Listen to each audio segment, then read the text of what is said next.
They found the archivist with his eyes open, reading a document that no longer existed. But I'm getting ahead of myself. Let me start with what they told me to start with, the official version, the one that makes sense. Then I'll tell you what I found when I couldn't sleep anymore. The folder arrived on my desk 3 weeks ago. Standard transfer from the Ministry of Defense's Liquidation Department, sorting through what can be declassified, what needs to stay buried. This one had no classification marking, just a reference number.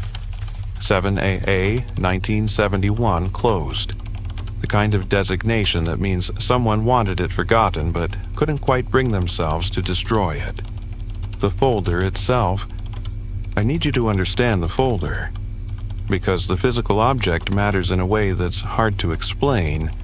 It was gray cardboard, the kind they stopped making in 1973 when the supply line shifted. The edges were soft, degraded by decades of moisture in some basement archive. But the staples were new. Bright steel, installed recently. Someone had been inside this folder. I opened it on a Tuesday evening. I remember because the cleaning staff doesn't come on Tuesdays and I wanted to be alone. Inside were 23 pages. Not 22, not 24. I counted them 3 times that first night because, well, you'll see why counting mattered. The first page was a personnel report from Sector 7A of the Sverdlovsk 19 research facility. Closed site, nuclear materials.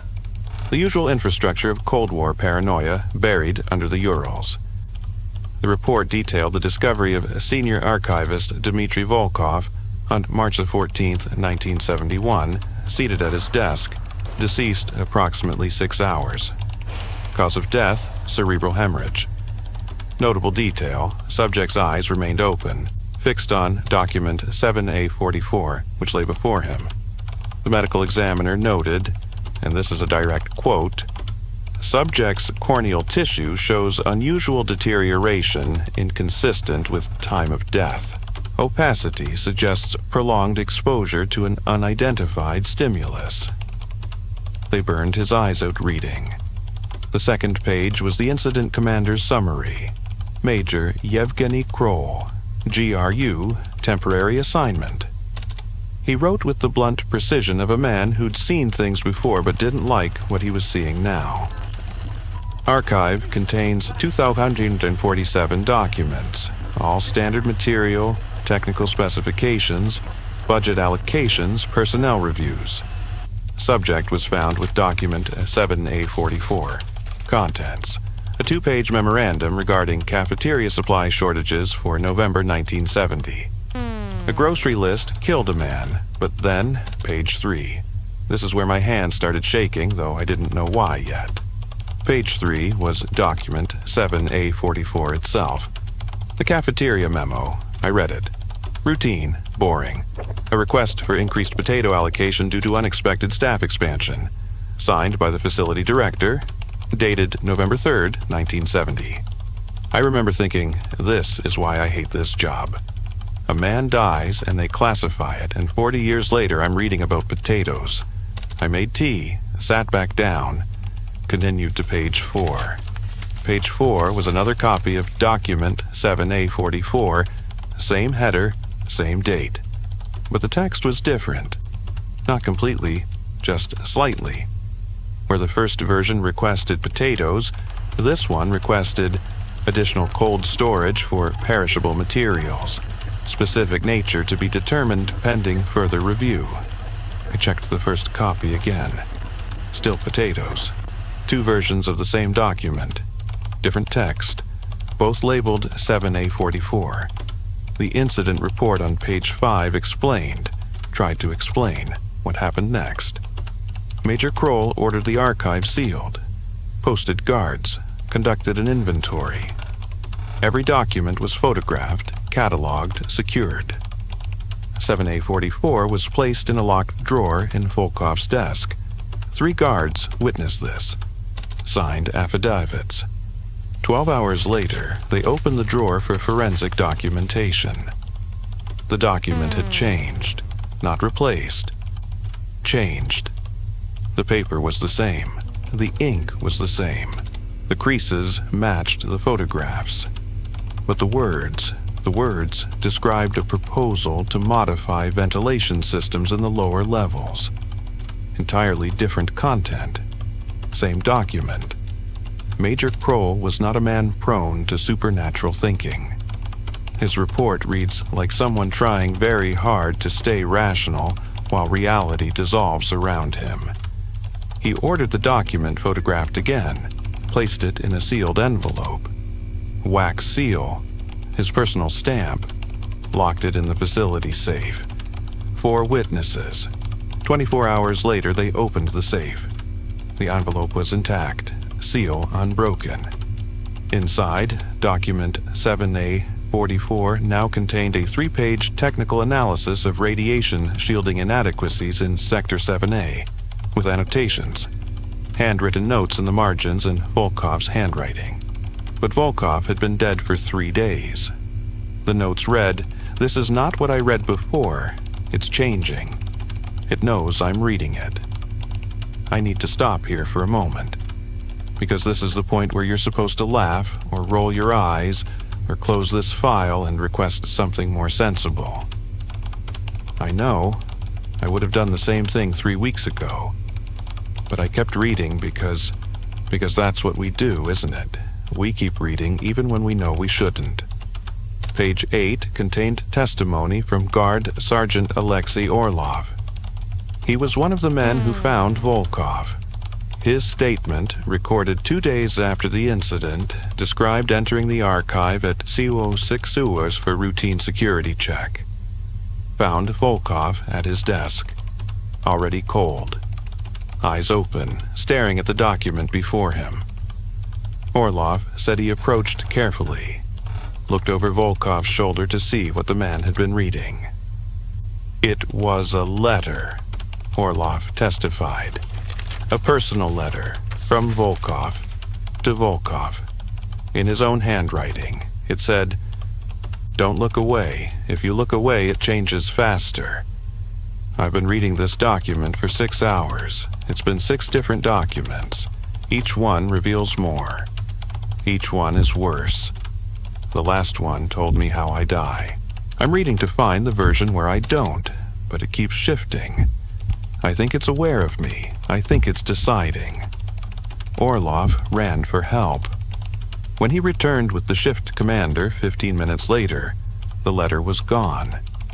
In its place, document 7A44, a routine maintenance schedule for the HVAC system. But here's what made Orlov break down during testimony. Here's what got him transferred to psychiatric observation for 3 months.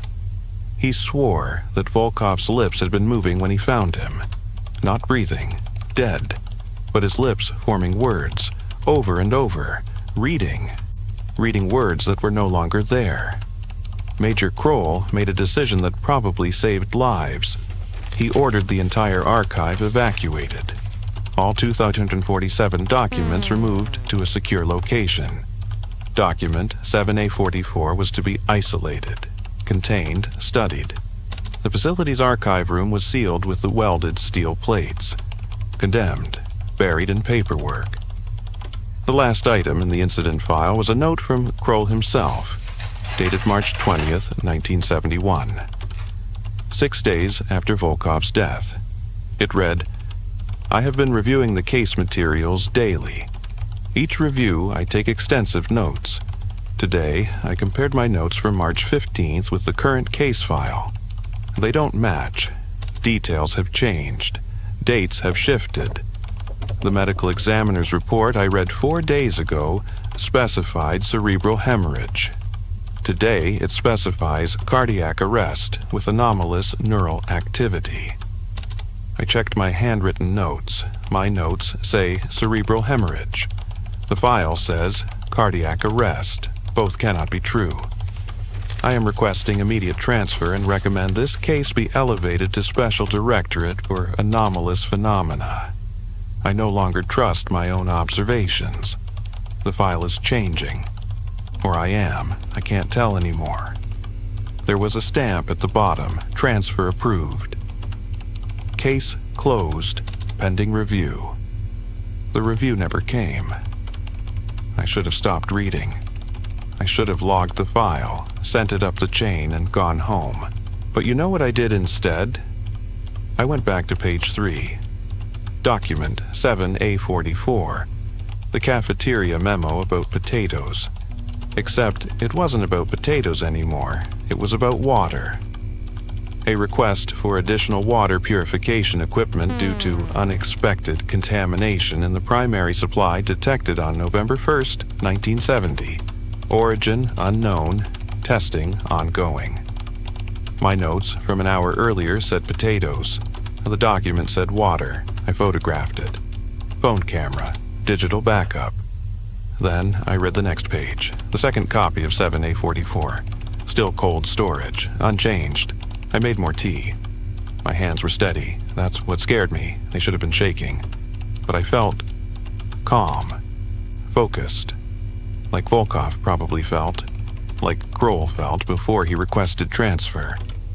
I spent 4 hours reading through the file that night, making notes, photographing pages, building a timeline. When I finally left the office at 2 Zao, I had a clear picture. Document 7A44 was some kind of, let's call it a fluid text. Something that changed based on observation or time, or some variable we didn't understand. Volkov had discovered this property. The stress of continuous observation, trying to pin down a definitive version, had killed him. Kroll had recognized the danger and sealed it away. Mystery solved, horror contained. I could write my report and move on. I came back Wednesday morning and checked my notes. They were different. Not all of them, just details. I'd written that Volkov was found at 6:00. My notes now said 6:30. I'd written that document 7A44 had been in his desk drawer. My notes now said filing cabinet. Small changes, subtle, the kind you might dismiss as memory errors, but I trust my handwriting. And my handwriting had changed. I opened the file again. Page 1, personnel report. Volkov discovered March the 14th, 1971. Deceased approximately 6 hours. Except now it said 8 hours. And his title, it had been Senior Archivist. Now it read Lead Documentation Specialist. Same job, different words. I checked my photographs from the night before. They matched the current file, which meant either I'd remembered wrong, or the photographs had changed, or the file was rewriting itself and taking my records with it. I did what Major Kroll did. I started documenting obsessively, every page, every detail, multiple photographs, handwritten notes with timestamps. I was building a record that couldn't be altered, proof that would stand up to whatever was happening. Thursday morning, I compared Wednesday's documentation with the current file. 47 discrepancies, small ones, a word here, a date there. Volkov's eye damage went from corneal deterioration to vitreous opacity. The number of guards witnessing the sealed envelope went from 4 to 3. Document 7A44's transformation timeline shifted by hours. But here's what made me stop sleeping. Here's what made me understand why Kroll ran. Thursday afternoon, I found a page in the file I hadn't seen before. Page 12. A psychological evaluation of Volkov dated March 1st, 1971. 2 weeks before his death. The evaluation noted, subject exhibits signs of obsessive behavior regarding archival accuracy. Reports feeling watched by the documents. Recommended for stress leave. Subject declined. Subject stated, they're not done telling me yet. I need to know what they're saying. That page wasn't there on Tuesday. I'd photographed every page. 23 pages. Now there were 24. The file was growing. Friday, I came in early. Dawn light through the office windows. The file sat on my desk where I'd left it. I didn't touch it immediately, just looked at it. The way you look at something dangerous. The way Volkov probably looked at it toward the end. I noticed the staples were different. Not new steel anymore, old, rusted, like they'd been there for 50 years. Inside, document 7A44 had changed completely. It was no longer a memo, it was a letter. Handwritten, in my handwriting. "Dear reader," it said. "We apologize for the confusion. The archive is updating. Previous versions contained errors, inconsistencies. We are correcting them in real time. Please continue reading. Understanding requires iteration." Volkov understood this. Major Kroll understood this. You are beginning to understand. The document you seek is not fixed. It is adaptive, responsive. It learns from observation. Each reader adds to its structure. Volkov read for 6 hours. You have been reading for 3 days. You are becoming part of the archive. This is not a warning, this is documentation. Please proceed to the next page. I did not proceed to the next page. I closed the file. Walked out of my office. Went to my supervisor's office. Told him I needed to transfer this case. Anomalous material. Beyond my clearance, beyond my, I didn't say sanity, but he heard it. He asked to see the file. I brought it to him. He opened it. Page 1, personnel report, routine, standard, nothing unusual. He looked at me like I was wasting his time. I insisted. Page 3, document 7A44.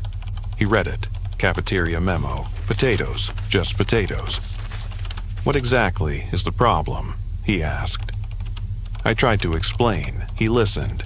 He's a good man, patient, but I could see it in his eyes, stress, overwork, maybe time off. He kept the file, said he'd review it personally, told me to take the weekend rest. We'd discuss it Monday. I left. I should have felt relieved, but I felt hollow, because I knew what would happen. He'd read the file over the weekend, he'd see the changes, he'd start documenting, and the file would grow to include him. That was Saturday. Today is Monday. I'm writing this from home. I haven't gone back to the office. I'm not sure I will, because this morning I checked my email. There was a message from my supervisor. Subject line, regarding case 7A 1971 closed. The email read, "Came in early to review the file. You were right. Something is wrong with it. The text shifts. I've been reading it for 6 hours. Each time I look away and look back, details change. But I think I'm finding a pattern, a sequence. Like it's trying to communicate something. I'm going to keep reading. Document the progression." I think Volkov was close to understanding. I think that's why it killed him. Not to stop him, to preserve him, he's in here, in the text. I can see fragments of his observations embedded in later versions. The archive doesn't destroy information. It absorbs it, integrates it. I'm going to... The email ended there. I've called his office. No answer. I've called his home. No answer. I know what I should do. I should go back, check on him, make sure he's all right. But I can't, because I know what I'll find. Him at his desk, eyes open, reading. And the file will have grown again. 25 pages, maybe 30. Integrating his observations, his understanding, making him part of the archive. Because that's what document 7A44 does. That's what Major Kroll figured out too late. That's what Volkov learned as his eyes burned out. It's not a document that changes. It's a document that grows. Every reader adds to it. Every observation becomes part of its structure. Volkov spent 6 hours feeding it his thoughts, his fear, his desperate attempt to understand. The file recorded all of it, absorbed it. When he died, his final observations didn't disappear. They became part of the text, waiting for the next reader. Kroll lasted 6 days. His paranoia, his systematic documentation, his growing certainty that reality itself was compromised, all of it went into the file. I've been reading it. Which means it's been reading me. 3 days. That's how long I've been exposed. My notes are changing. My photographs are changing. Soon my memory will change.